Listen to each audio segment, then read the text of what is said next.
obviously we all know you as an engineer, but how did you start making like real money? You know? No, I grew up very poor, Mac, and when I say poor, I mean I never had money at school, or I never had the It's right. so hard to believe that a white person was poor in SA during those times. Yeah, I was poor, It's boy. incredible, eh? You know what was really strange is I never had the right uniform, and I never had the right stuff. I never could buy sports things or anything like that. But the strange thing was that I was always number one in class. So that was kind of strange. So from grade 1 to matric and after at university, I was number one in class, you see.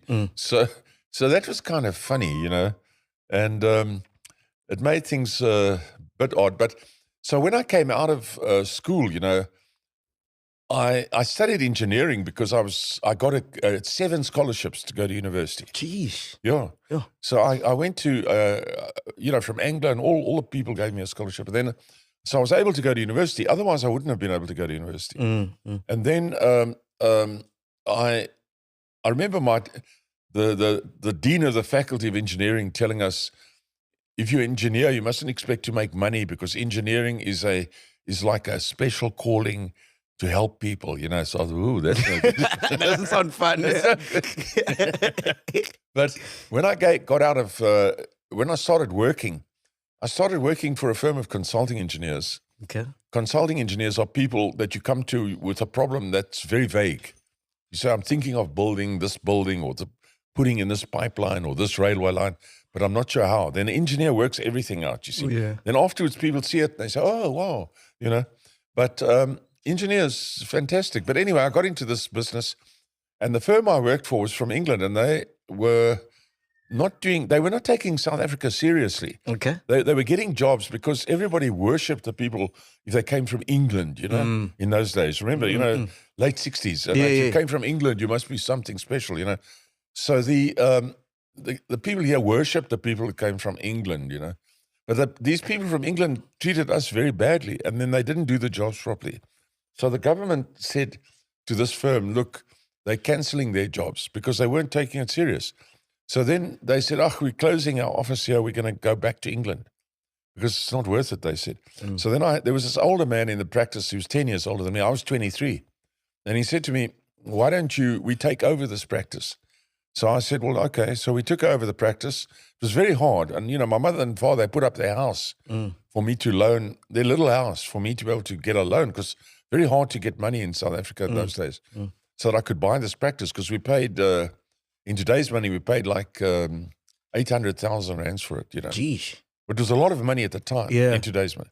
And of course, I was 23. But anyway, we bought the practice, and then we just went on very well. But the older guy that was with me, he didn't like the insecurity, because in this kind of work, there's no regular pay, no regular income, and it's hard to get people to give you job, employ you.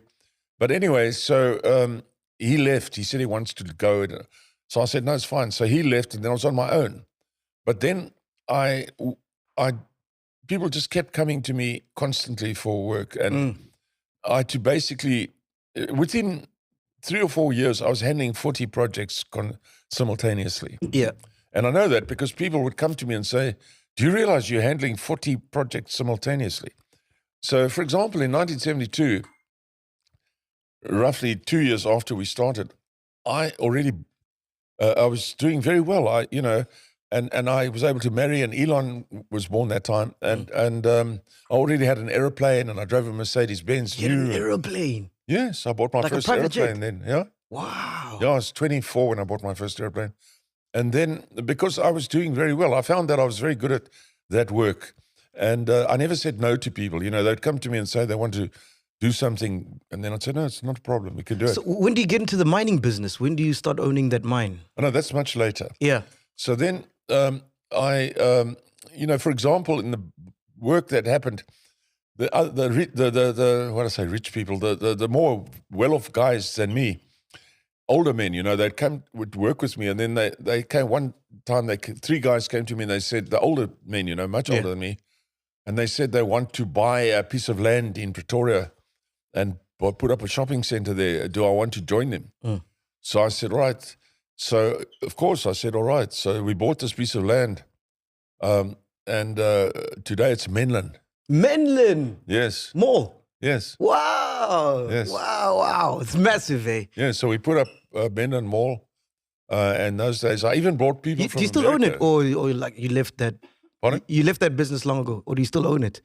No. I just put it up. We built it and, okay. put it up. Okay. You know what I mean? But I was a shareholder. Wow. It was what, obviously, you know, if in today, we're talking about the early 70s. Yes. When, you know, when Menlyn was sold, I think I got 400,000 rands. Today, I mean, that would be 40 million today. Wow. But I mean, in those days, that was a lot of money. Yeah. You could buy a house for I don't know, for 15,000 rands. You could buy a house. Yeah.